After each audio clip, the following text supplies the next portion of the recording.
Hello and welcome to this video on handling bonsai with either thin, soft or even brittle bark. The problem you face with species that have soft, thin or brittle bark is that the soft cambium underneath can be damaged or create an opening for pathogens to enter.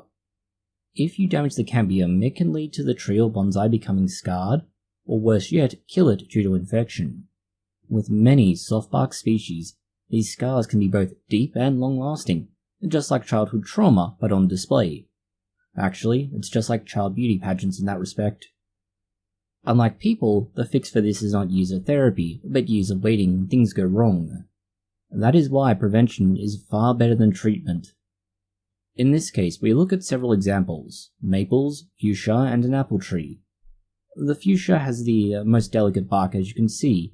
It is very much like paper, and the bright green cambium is just barely protected. The maple is slightly more hardy, with a thin but reliable layer of bark. The apple is nicely protected but solid, with a relatively thick bark layer. These three species show you some of the range. Now there are far more well-protected species, for example pine trees, that really you don't need to worry about this. But then there are those species like cedar which you really need to worry about. When looking at this, the most obvious and predictable solution is going to be Raffia. While we expect there are many videos on this, we will give a brief overview. Simply soak the Raffia until it's well and truly wet through. Squeeze out the excess water, wrap it around the branch tightly, wire over this, and it will act as a sort of buffer. This, at least temporarily, prevents the wire from digging into the branch, largely because you have a layer of what is basically paper in between, buffering that effect, but the branch will still grow, and so you do need to take the raffia and the wire off eventually. Largely it's there to prevent the branch from rubbing against the wire, but it also helps to keep the branches or trunk formed. This is why for some very delicate species, you may only use raffia and no wire at all. Ultimately, it really does protect against erosion of the bark and therefore damage to the species.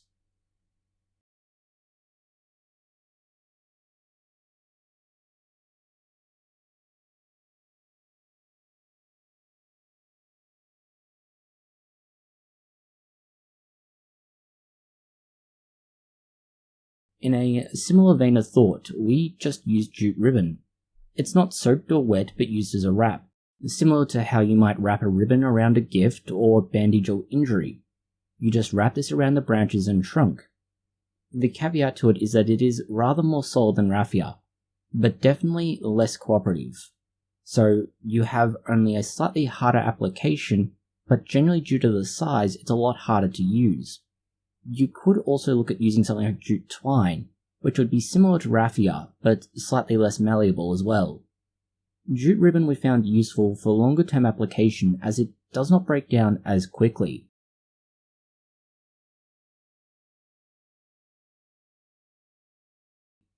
The caveat to that is that it hardens slightly over time before it starts breaking down, so you'll find that it becomes brittle itself and then starts to crack, break and tear.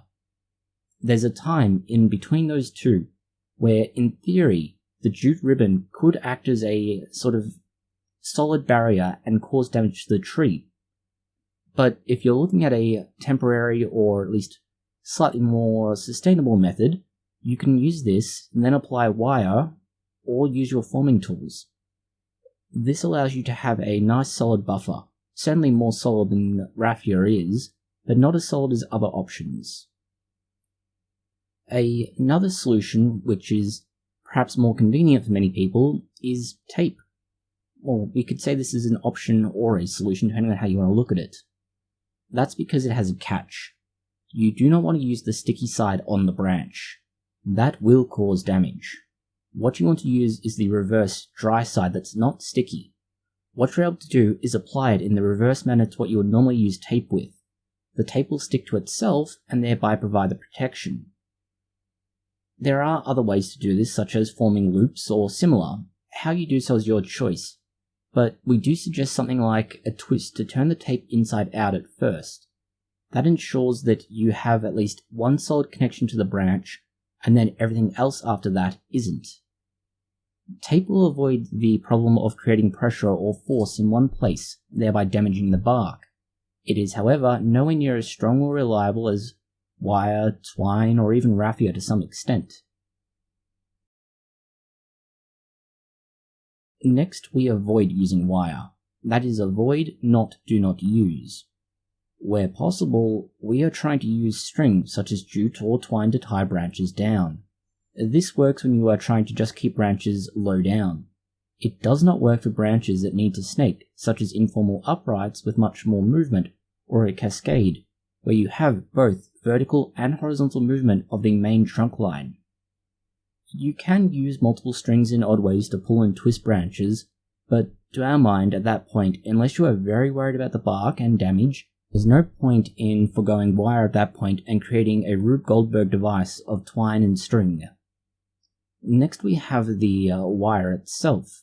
The reality is wire should be avoided where possible, but where possible and actually not using wire are very different.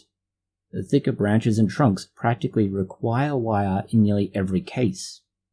If you are using wire, then try to use a thicker gauge than is normally needed. This is because you'll be relying far more on the wire's strength than normal without in this method. You create what are wide loops that circle around the branch. These will have a gap about the width of a matchstick for Freedom Unit users, or for the civilized world about 2 to 3 mm. The branch will gradually fit into this. Doing it this way, the wire acts more like a frame or mold than a direct force on the branch.